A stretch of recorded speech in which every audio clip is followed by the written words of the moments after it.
جو باؤنڈریز ہیں وہی محفوظ نہیں ہے تو پھر انسان کہاں جائے گا؟ نہیں دیکھیں، یہ ان کا کنڈکٹ اچھا نہیں ہے.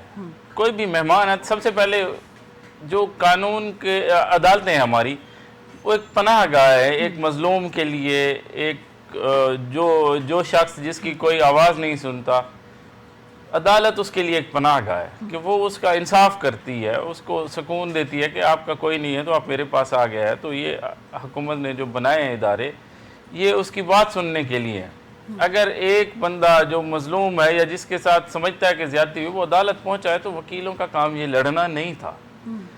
بس آج کل چونکہ نہ ہی پروفیشنل کنڈکٹ کوئی فالو کرتا ہے، نہ یوٹیوبر حضرات فالو کرتے ہیں، وہ کچھ اچھا وکلا ویسے بھی یہ ہیں. تو ایک کیس تھا، اور رجب بٹ کی ان کے ایک سوشل میڈیا کی ہماری سیلیبریٹیز بن چکی ہوئی ہیں ڈیجیٹل میڈیا کی. لیکن اگر عام عوام کی بات کی جائے تو ایسے ہزاروں ڈیلی بیسس پہ کورٹ میں ایسے سین چل رہے ہوتے ہیں، مار پیٹ، تشدد کا نشانہ، ان کو کوئی ہائی لائٹ نہیں کرتا، ان کی کوئی آواز بلند نہیں کرتا. سسٹم ٹھیک کیوں نہیں کر پاتے ہیں؟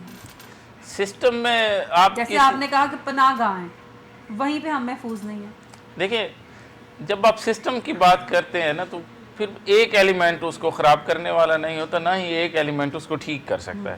سسٹم ٹھیک کرنے کے لیے سب سے بہتری کے لیے آپ کی ذات ہے. ہر انسان اگر اپنی ذات کی تصحیح کرتا ہے، محاسبہ کرتا ہے اپنی ذات کا، تو اس سے ہی تبدیلی سٹارٹ ہوتی ہے. جب میں صرف کمنٹ کرنے کے لیے، تنقید کرنے کے لیے رہ گیا ہوں تو میں اپنے حصے کا کام تو نہیں کرتا.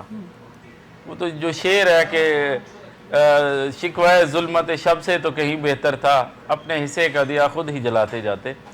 تو اپنا حصے کا کام کر لینا کہ اپنی ذات بہتر کر لے تو سوسائٹی بہتر ہو سکتی ہے.